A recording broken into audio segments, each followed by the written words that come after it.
Hi, ako si Jay at ito ang buhay ko dito sa Canada. So, ngayong araw pala is Canada Day ngayon dito sa Canada and galing ako ng duty and may mga sticker ako nilagay sa katawan ko is galing yan sa store namin. May mga pinamigay na sticker dun sa mga naka-duty and ayun, to feel na it's really Canada Day. So, nasa labas na ako ng apartment namin and nag-aantay ako sa tropa ko kasi dadaanan niya ako. Pero biglaan lang kasi wala din akong plano, wala din silang plano. And yun nga. And 7 PM yan. Siguro mga 7:30 kasi 6 ako nakauwi. Then 7 ako gumaya kaya at mga 7:30. Sobrang init pa ng 7:30 PM. And kung makikita nyo, ang liwanag pa talaga niya. And yun, dito ay nakasakay na ako, pupunta kami ng downtown dahil doon gaganapin yung kung paano nila sineselebrate yung Canada Day dito. And tingnan nyo yung view na yan. So yan lagi yung madadaanan namin every time na pupunta kami sa downtown. And napakaganda dyan. Tsaka napakadaming doon sa beach. Alam nyo na, madaming above. Hindi, joke lang. Pero totoo, madaming above dyan sa downtown. So dito is nandiyan kami sa downtown. May mga naglalakad na, may mga naka-close na ring road and may mga food establishment, bobo. May mga food truck na nagkalat diyan kasi nga sobrang daming tao. So syempre dapat may foods. And hanapin lang namin yung paparadahan, pero doon kami pumarada sa hotel ni Tol Cody.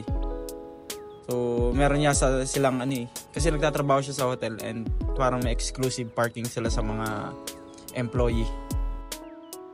And bali 2 years na ako dito and ngayon ko pa lang siya maseselebrate ang Canada Day dahil nasa work ako nung first year ko nang magkaroon ng Canada Day. Ayun nga, basta nasa work ako nun. So, alam ko lang nakikita nyo at mga naiisip ninyo para sa mga kaibigan kong alam mo na, manyakis. Totoo ang mga naiisip nyo. Totoo. So, nandyan na kami sa downtown. Nag-aantay lang kami nung in-order ni Tol Cody na ulam. Kasi may dala kaming kanin. And basta alam ko na yung naiisip nyo. Kung ano may mga nakikita nyo, alam ko na yan. Hindi, joke lang. So hinahanap na namin yung dalawa naming kaibigan kasi nag-aantay sila sa amin. And yan is downtown na. So madaming damuhan na dyan.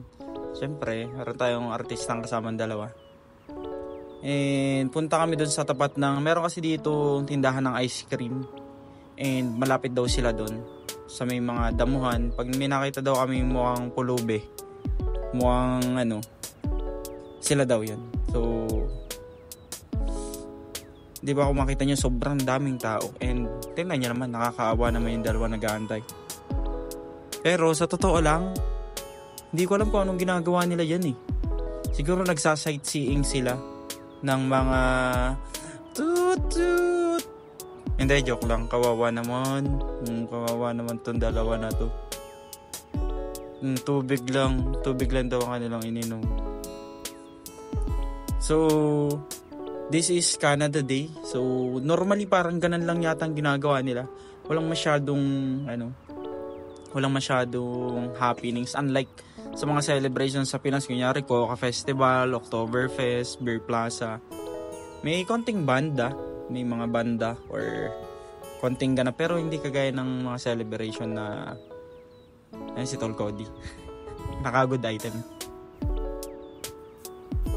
And siyempre magbibideo din tayo, nakasama yung ating mga tropa. And dito daw sabi nila ito yung mga pinaka perfect na spot para dun sa fireworks, kaya madami nang pupunta dyan, madami na silang pepestuhan, naghahanap na sila ng kanilang pwesto kasi nga inaantay nila yung fireworks. And ayun nga, one day celebrations siya. Pero siguro mas maganda kung siguro mga 3 days celebration kasi sobrang daming tao. Tingnan nyo yan, diba? Napapanood ko lang yan dati sa sa American Pie. Hindi, joke lang. Napakadaming good item, napakadaming ang daming pagkain. Hindi, madaming pagkain dyan kasi may mga food truck. And dito ay naghahanap na kami ng makakainan dahil nagutom na kami. And look, yan mga kasama natin. So makakabatch ko sila dito sa Canada, pero nauna ako dun sa iba. So yung iba nauna naman sa amin, pero magkakabatch kami dito sa So yung isa yung nasa likod si Janelle, wala, si Raulo yan eh. Ayun ay si Ma'am Lee at Cody. Yan, sa kanila ako lagi nasabay. Ay, si Kabayan. Kumaway si Kabayan.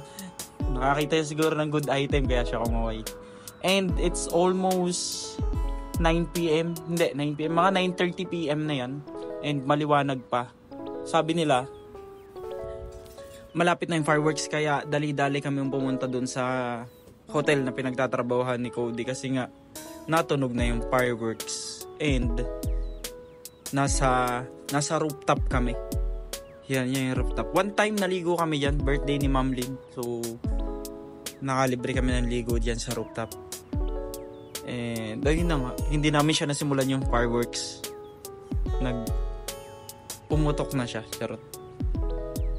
Hindi, nag-start na yung fireworks hindi pa kami nakakapesto kaya nagpadali lang kami. And diba, ang ganda na nakikita, diba? Ang ganda ng view sa taas. So, siguro, hindi ko alam, 6 floor yan. 6 floor, rooftop. Mga ganun yung taas niya. So, yan yung buong downtown, yung lake. And doon kami sa kabilaan niya nakatira. And syempre, fireworks pa din tayo para maganda yung view. Ganda ng view, diba? So, for now, panoorin nyo muna yung fireworks. And enjoy. Ako si Jay, at ito ang kwento ko.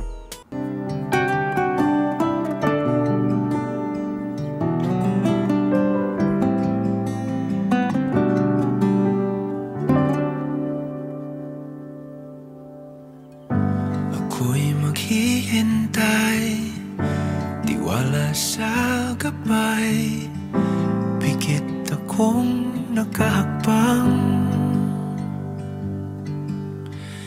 sa aking pagdilat ay hawak ng iyong kamay, kapit na panghabang buhay. Hindi ko ipapalit pagmamahal mo sa saglit. Sa tamang panahon, darating din yun. Ako naman ang pipiliin. Kung di man ngayon, darating din yun. Pag-ibig na mananatili, darating ka rin.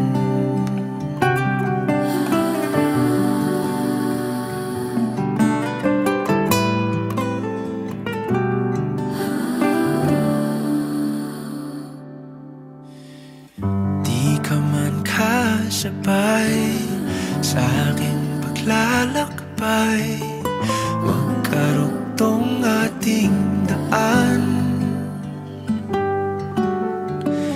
Ang tamang oras ay sa atin ibibigay, magkakaroon din ng saysay. Hindi ko ipapalit